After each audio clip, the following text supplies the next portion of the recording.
The diary hit the table with a thud.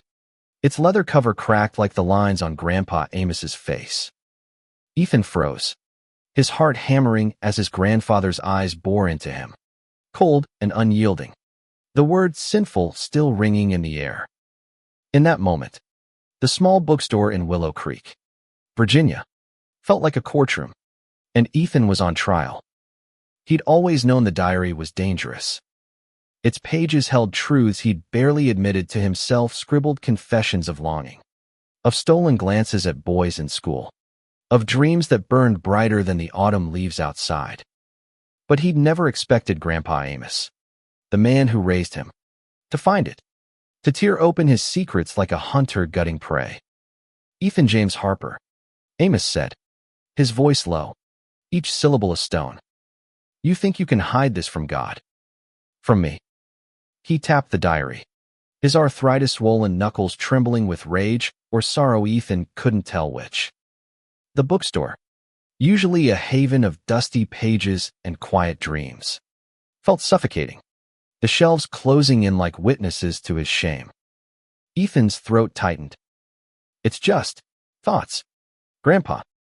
"It's not," he stopped, knowing no words could bridge the chasm between them.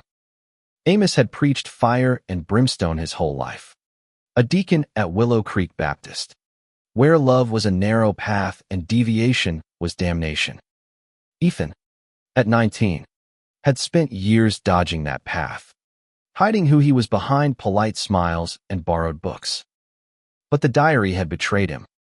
A single entry, written in a moment of reckless hope, had spilled everything. "I saw him again today. The guy with the sketchbook. Caleb. His laugh is like sunlight, and I'm drowning in it." Amos had read it all, every word of Ethan's heart laid bare. "You will burn for this," Amos said, standing, his cane thumping the floor. "Unless you repent." He turned toward the door, leaving the diary behind like evidence of a crime. Ethan's knees buckled, and he sank into a chair, the weight of his grandfather's judgment crushing him. He didn't notice the bell above the bookstore door jingle, didn't see the stranger step inside until a voice, warm as a summer breeze, broke the silence. "You okay?" Ethan's head snapped up. There he was, Caleb Nguyen, the guy from the coffee shop across the street, the one whose sketches of Willow Creek's old oak trees had caught Ethan's eye weeks ago. Caleb's dark hair fell over his forehead, and his eyes, deep and kind, held a concern that made Ethan's chest ache. He wore a faded flannel shirt, sleeves rolled up, a pencil tucked behind his ear. "Ah, yeah?" Ethan lied, shoving the diary under a stack of books. His hands shook. Caleb didn't push, just leaned against the counter, his presence steady, grounding. "Rough day?" Caleb asked, a half-smile tugging at his lips. He pulled out his sketchbook, flipping to a page with a pencil drawing of the bookstore's front window, Ethan's silhouette faintly visible behind the glass. Ethan's breath caught. "You drew me." Caleb shrugged, his cheeks flushing. "You've got a story in your eyes." "I like stories." The words were simple, but they hit Ethan like a lifeline. He wanted to spill everything, his fears, his secrets. The way Caleb's smile made him feel alive for the first time in years. But Amos's voice echoed in his mind, sinful. He clamped his mouth shut, the moment slipping away. Caleb lingered, chatting about art and books, his laughter easing the knot in Ethan's chest. When he left, promising to return tomorrow, Ethan felt a spark of something dangerous, hope. He picked up the diary, his fingers tracing the words he'd written about Caleb. Maybe, just maybe, there was a world where he could be more than a sinner in his grandfather's eyes. That night, Ethan lay awake in his attic room, the diary hidden under his pillow. Willow Creek slept outside, its streets quiet under a harvest moon. He thought of Caleb's sketch, of the way his own face looked through someone else's eyes, not broken, not sinful, but human. He grabbed a pen and wrote a new entry, his hand steady despite the fear clawing at him. "I don't know if I'm brave enough to be me." but Caleb makes me want to try. The next morning, Ethan arrived at the bookstore early, his heart racing with anticipation. Caleb was already there, leaning against the coffee shop's brick wall, sketching the sunrise. "Morning," he called, waving Ethan over. They talked, their words weaving a fragile thread of connection art. Music, dreams of leaving Willow Creek for a city where they could breathe freer. Caleb's hand brushed Ethan's as he showed him a drawing, and the touch sent a jolt through him, electric and terrifying. But the moment shattered when Amos's truck pulled up. His grandfather stepped out, his face a storm cloud. "Ethan," he barked. "Home. Now." Ethan's stomach dropped. He glanced at Caleb, whose expression had shifted to quiet concern. "See you later?" Caleb asked, his voice soft but firm, like he knew something was wrong. Ethan nodded, unable to speak, and followed Amos. The ride home was silent, the diary burning a hole in Ethan's backpack. When they reached the house, Amos didn't look at him. "Church tonight," he said. "You're coming. We'll fix this." Ethan's heart sank. Fix this. Fix him.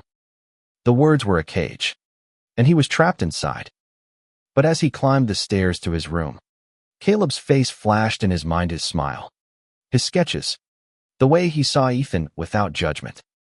For the first time, Ethan wondered if he could break free. The church smelled of polished wood and old hymnals, a scent that had always comforted Ethan but now felt like a noose tightening around his neck. He sat in the back pew, his hands clasped so tightly his knuckles whitened, while Amos stood at the pulpit, leading the evening prayer group. The congregation's voices rose in unison, praising a God Ethan wasn't sure he understood anymore. He'd slipped the diary into his jacket before leaving the house, terrified of leaving it behind where Amos might read it again. Its weight against his chest was a reminder of everything at stake: his truth, his heart, his fragile hope. Caleb's face kept surfacing in his thoughts, a beacon in the storm of Amos's disapproval. "Repentance is the only path to salvation," Amos preached, his voice booming through the small sanctuary. His eyes flicked to Ethan, sharp as a blade. "The devil tempts us with unnatural desires, but we must cast them out." The words were meant for everyone, but Ethan felt them like a personal condemnation.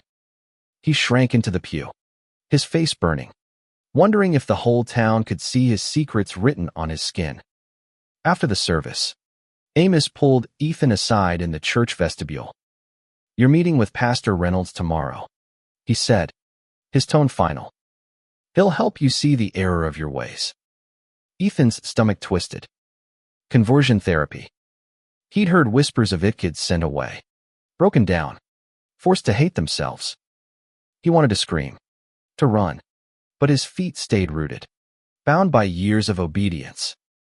Back at the bookstore the next day, Ethan moved through his tasks like a ghost, shelving books with mechanical precision. Caleb arrived at noon, his sketchbook tucked under his arm, his smile faltering when he saw Ethan's haunted expression. "You look like you've seen a ghost," Caleb said, setting his coffee on the counter. Ethan forced a laugh, but it came out brittle. "Just family stuff." He wanted to tell Caleb everything: the diary, Amos's rage, the looming threat of Pastor Reynolds, but fear choked him. What if Caleb judged him too? What if the warmth in those dark eyes turned cold? Caleb didn't push. Instead, he opened his sketchbook and slid it across the counter. "Drew this last night," he said. The page showed Ethan sitting on a park bench, his head tilted toward the sky, a soft smile on his lips. "This is how I see you," Caleb said quietly. "Not whatever's got you so scared." Ethan's breath hitched. He reached for the sketch, his fingers brushing Caleb's. And for a moment, the world felt right. "Why are you so kind to me?" he whispered, barely audible. Caleb leaned closer, his voice low. "Because you're worth it. And because I've been where you are, hiding, afraid of what people think." His eyes held a story of their own, one Ethan desperately wanted to hear. Before he could ask, the bell jingled, and a customer walked in. Ethan pulled back, the moment broken, but Caleb's words lingered like a promise. They spent the afternoon talking, their conversation dancing around the edges of truth. Caleb shared snippets of his life growing up in Richmond, coming out to his mom at 16, finding solace in art. Each word was a lifeline, pulling Ethan closer to the idea that he could be himself without shame. That evening, Ethan wrote in his diary, "Caleb knows what it's like to be afraid, but he's not afraid anymore. I want to be that brave."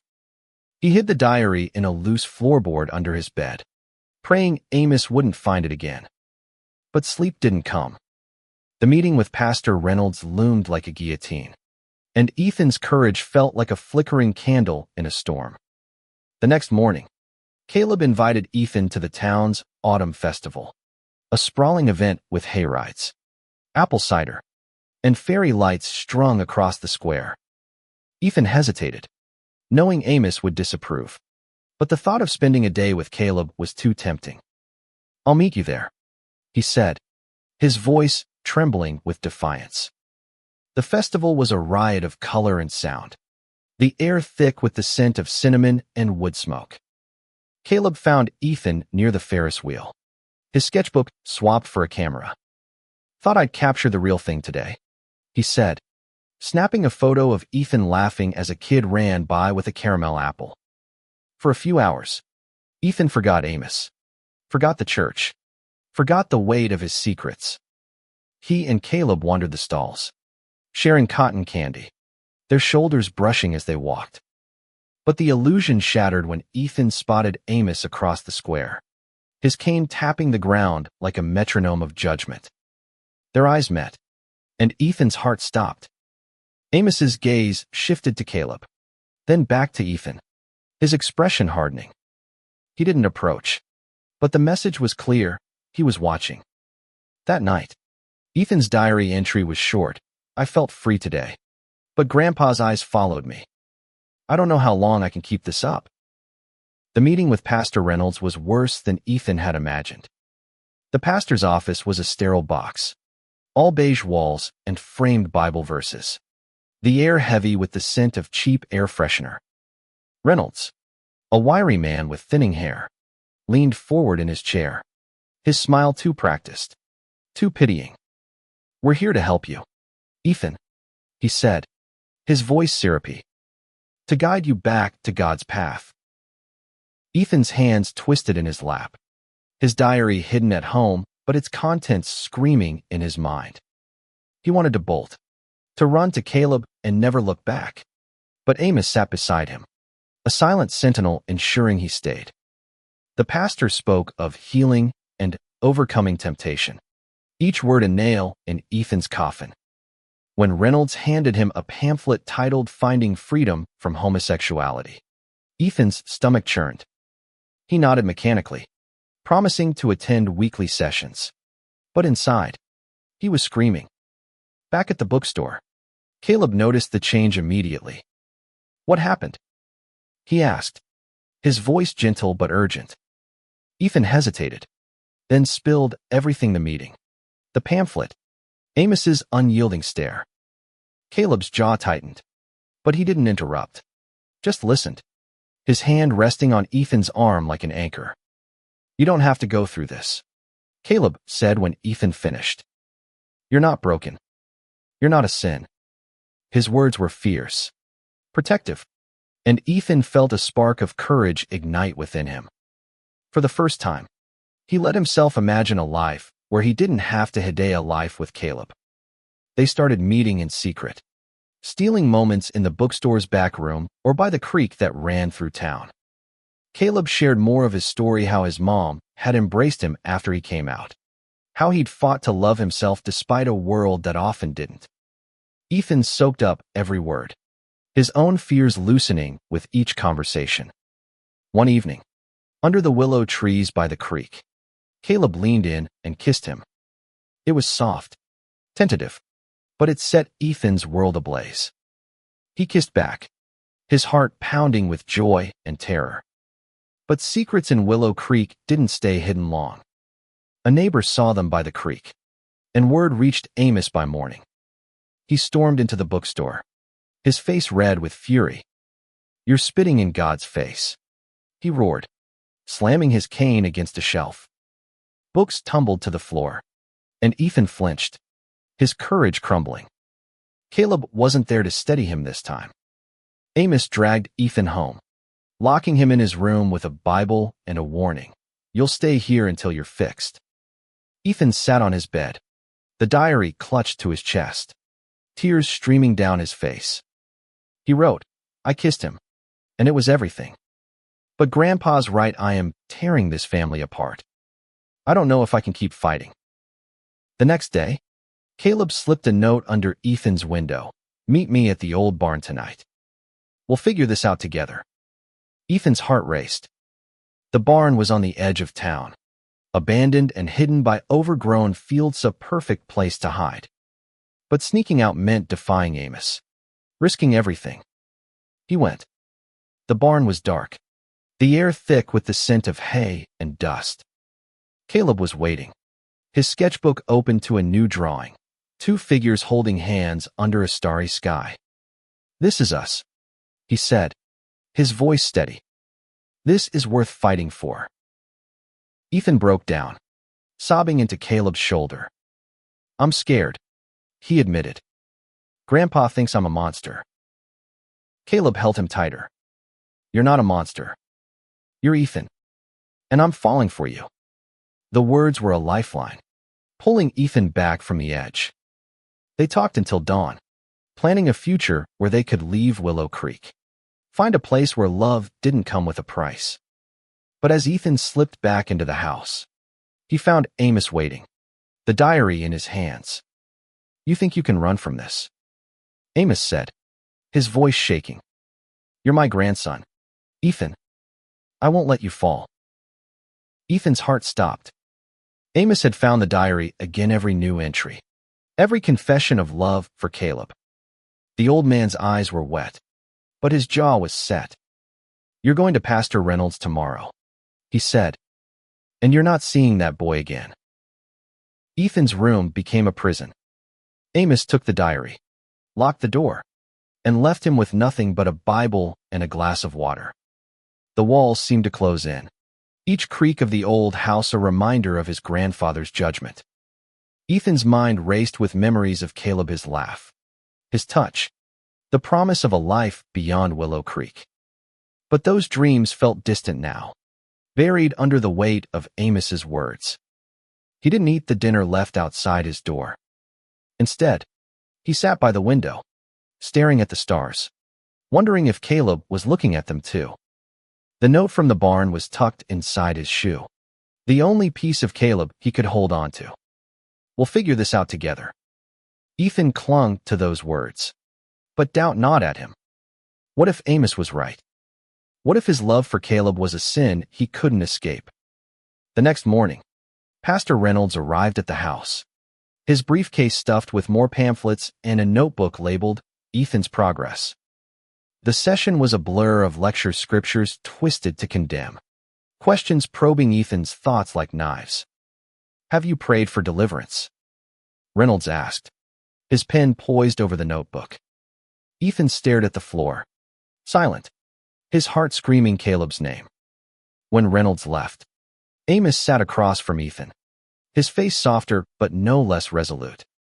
"I'm doing this because I love you," he said, his voice cracking. "I lost your parents to sin. I won't lose you too." It was the first time Amos had mentioned Ethan's parents gone when he was 5. Their death's a shadow he'd never fully understood. The words stirred something in Ethan, a mix of guilt and anger. He wanted to ask what Amos meant, but the door was locked again before he could speak. That night, Ethan found a loose nail in the window frame. His hands shook as he pried it open, the cool night air rushing in like freedom. He climbed out, heart pounding, and ran to the barn. Caleb was there, pacing, his face lighting up when he saw Ethan. They collided in a desperate embrace. Caleb's arms a sanctuary. I thought I'd lost you, Caleb whispered. They sat in the hay, talking in hushed tones. Caleb had a plan. His cousin in Richmond could take them in, give them a place to start over. We can leave tonight, he said, his eyes fierce with determination. You don't have to stay here, Ethan. You don't have to let them break you. Ethan wanted to say yes, to run and never look back, but fear held him. What about Grandpa? He asked. He's all I have. Caleb's face softened, and he squeezed Ethan's hand. You have me, he said, and you'll have yourself the real you. They kissed again, longer this time, the world fading until it was just them. But the sound of a car engine broke the spell. Headlights swept across the barn, and Ethan's blood ran cold. Amos. He'd followed him. Ethan. Amos's voice thundered through the night. Caleb grabbed Ethan's hand, pulling him toward the back of the barn. But Amos was faster than his age suggested. He burst through the door, his cane raised like a weapon. Step away from my grandson, he growled at Caleb. Caleb stood his ground, shielding Ethan. He's not your property, he said, his voice steady. He's a person, and he deserves to be happy. Amos's face contorted, torn between rage and pain. You're poisoning him, he spat. He turned to Ethan, his eyes pleading. Come home, son. We can still fix this. Ethan's heart tore in two. He looked at Caleb, then at Amos, the man who'd raised him, fed him, taught him to read. But he also saw the cage Amos was building, the one that would trap him forever. I can't, Ethan whispered, his voice breaking. I'm sorry, Grandpa.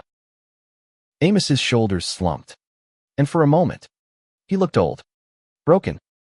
He turned and left without another word, the diary still in his hand. Ethan collapsed into Caleb's arms, sobbing, the weight of his choice crushing him. They stayed in the barn until dawn, planning their escape, but Ethan couldn't shake the image of Amos's face. He wrote in a scrap of paper that night, tucking it into his pocket, I chose Caleb. But I broke Grandpa's heart. I don't know if I'm strong enough for this. The plan was set. Caleb's cousin would pick them up at midnight, 2 days from now, at the edge of town. Ethan spent those days in a haze, sneaking out to meet Caleb while Amos watched him like a hawk. The bookstore became a battleground, every glance between Ethan and Caleb charged with the risk of discovery. Amos hadn't spoken of the barn, but his silence was louder than any sermon, heavy with disappointment. Ethan's diary was gone, locked away in Amos's room, but he kept writing in his head, composing entries he'd never commit to paper. I'm leaving everything I know for a chance at being me. Caleb makes it feel possible, but I'm terrified. He clung to Caleb's strength, to the sketches Caleb drew of them together, a future painted in pencil and hope. The night before their escape, Ethan found Amos sitting at the kitchen table, the diary open in front of him. The old man's hands trembled as he read, his eyes red-rimmed. Ethan froze, expecting another outburst.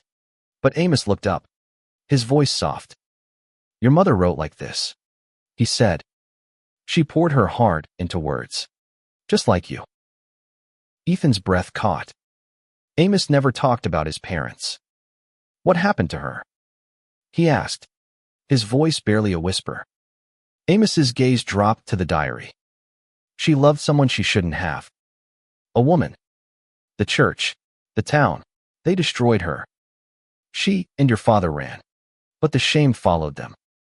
The car accident took them both, but I always thought it was the weight of it all that killed her first. Ethan's heart pounded. His mother had been like him.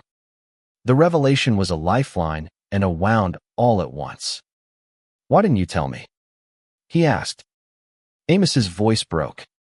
Because I thought I could save you from her fate. I thought I could keep you safe. He closed the diary, pushing it toward Ethan. I was wrong. Ethan took the diary, his hands shaking. He wanted to hug Amos, to bridge the gap between them. But the years of judgment stood like a wall. "I have to go," he said. "I can't stay here and be someone I'm not." Amos nodded, tears spilling down his cheeks. "I know."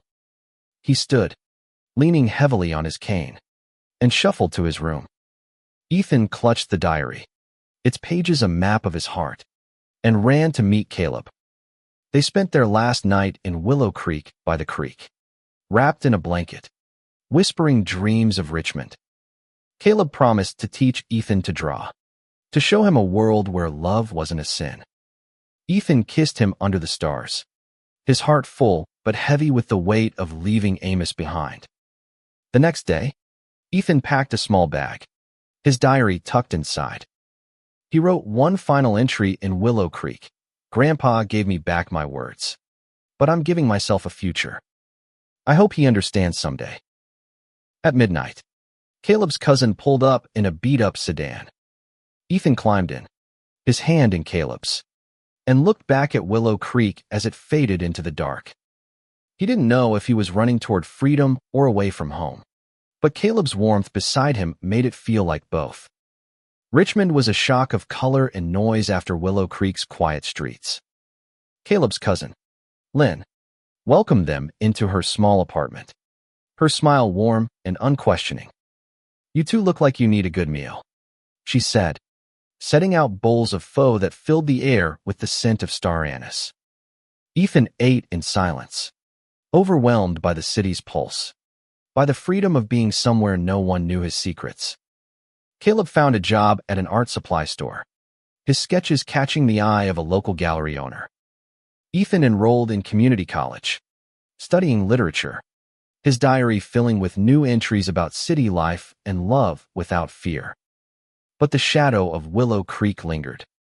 Every night, Ethan dreamed of Amos's face, of the diary's final pages, of the mother he'd never known.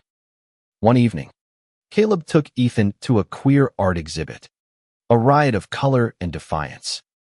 Ethan stood before a painting of two men embracing, their faces blurred but their love vivid. "This could be us," Caleb said, squeezing his hand. Ethan nodded, but his heart ached for the family he'd left behind. He wrote to Amos, a short letter tucked into a bookstore flyer. "I'm okay, Grandpa. I'm happy. I hope you can be too." He didn't expect a reply, but the act of writing felt like closing a wound. Caleb framed one of his sketches for Ethan, a portrait of him reading by a window, like catching his face. "You're home now," Caleb said, and Ethan believed him. But freedom came with its own challenges. Ethan struggled to fit in at college, his small-town roots making him feel out of place among city kids. Caleb's confidence carried them both, but Ethan sometimes caught him staring out the window, sketching Willow Creek's oaks, as if he missed home too. They fought sometimes petty arguments over money or time, but always ended up tangled in each other's arms. Apologies whispered against skin. One night, Ethan found a package at the apartment door.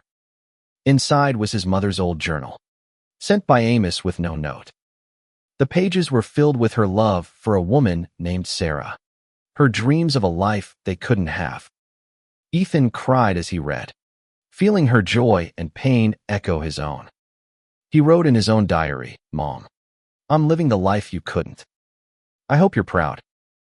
Caleb held him as he sobbed, promising to be there through every storm. They started building a life together, small, imperfect, but theirs. Ethan began writing poetry, his words finding a home in local open mic nights. Caleb's art gained traction, his sketches of Ethan becoming a series called Boy with a Story. But the past wasn't done with them. A letter arrived from Willow Creek, the handwriting shaky but unmistakable. "Amos." The letter was short, written on yellowed paper, each word trembling with effort. "Ethan, I'm sorry. I read your diary again, and the last entry broke me. I was wrong to call you sinful. You're my grandson, and I love you. Come home when you're ready." It was signed, Grandpa Amos. Ethan sat on the apartment floor, the letter in his hands, tears blurring the ink. Caleb knelt beside him, reading over his shoulder. "What do you want to do?" he asked, his voice soft. Ethan didn't know. Part of him wanted to run back to Willow Creek, to hug Amos and rebuild what they'd lost. But another part feared it was a trap, a last attempt to pull him back into a cage. He wrote in his diary, "Grandpa's sorry. But can I trust him? Can I trust myself to face him again?" Caleb suggested they visit, just for a weekend, to see if Amos's words were real. Ethan agreed, his heart a tangle of hope and fear. They drove to Willow Creek, the familiar streets stirring memories of pain and joy. When they pulled up to Amos's house, the old man was waiting on the porch, his cane resting against the rail. Amos looked older, frilier, but his eyes were clear. He stood as Ethan approached, Caleb a step behind. "I was wrong," Amos said, his voice breaking. "I thought I was saving you, but I was pushing you away. Your mother, she'd be proud of you." Ethan's throat closed. He stepped forward, and Amos pulled him into a hug, the first in years. Caleb stood back, giving them space, his smile warm but cautious. They spent the day talking, Amos listening as Ethan shared his life in Richmond, his love for Caleb, his dreams. Amos didn't flinch, didn't preach. He just listened, his hand resting on Ethan's mother's journal. That night, Ethan and Caleb stayed in the attic room, the diary back on Ethan's pillow. Amos joined them for breakfast, his stories of Ethan's mother weaving a bridge between past and present. Before they left, Amos handed Ethan a new notebook. "Keep writing," he said. "Your words matter." Back in Richmond, Ethan's diary filled with new entries. "I went home, and it wasn't a cage anymore. Grandpa saw me, really saw me. I'm not just his grandson and me, and that's enough." Caleb framed Amos's letter beside Ethan's portrait, a reminder of how far they'd come. Ethan and Caleb built their life, their love growing stronger with each challenge. Willow Creek became a place to visit, not to fear. Amos attended Caleb's first gallery show, his cane tapping proudly as he admired the sketches of his grandson. Ethan published a poem about his mother, dedicating it to Amos, who cried when he read it. The last entry in Ethan's diary was simple: "I was afraid to be me, but love Grandpa's. Caleb's. My own showed me how. I'm not a sin. I'm a story, and it's a good one."